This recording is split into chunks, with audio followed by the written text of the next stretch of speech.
बिस्मिल्लाहिर्रहमानिर्रहीम। आज हम इमाम हुसैन अलैहिस्सलाम का हुलिया मुबारक बयान करेंगे।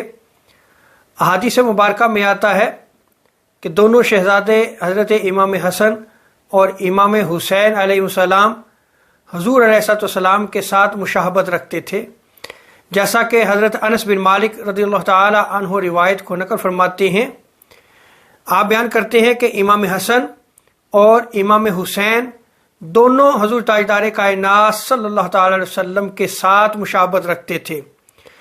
इमाम हसन का चेहरा मुबारक हजूर ताजदार कायनात सल्लल्लाहु ताला अलैहि वसल्लम की शबी था और इमाम हुसैन अलैहिस्सलाम का जिस्म मुबारक हजूर ताजदार कायनात सल्लल्लाहु ताला अलैहि वसल्लम के जिस्म मुबारक की कामिल शबी था और इमाम हुसैन अलैहिस्सलाम रंगत और सूरत में हजूर ताजदार कायनात सल्लल्लाहु अलैहि वसल्लम की काबिल शबी थे।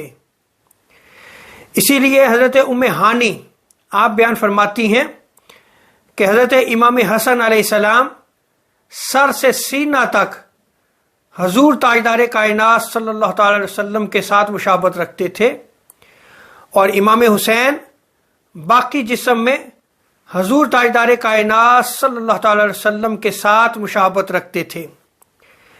इसीलिए हज़रत अब्दुल मुत्तलिब बिन ज़ियाद आप बयान करते हैं कि एक मरतबा मैंने हज़रत इमाम हुसैन अलैहिस्सलाम की ज़ियारत की। आपने इमामा शरीफ बांधा हुआ था और आपकी जुल्फ़ें कंधों को छू रही थीं। यानी हज़रत इमाम हुसैन अलैहिस्सलाम ने अपने नाना की सुन्नत को ज़िंदा रखा, जैसा कि आका अलैहिस्सलाम की जुल्फ़ मुबारक भी आका अलैहिस्सलाम के कंधों को बोसा दिया करती थी।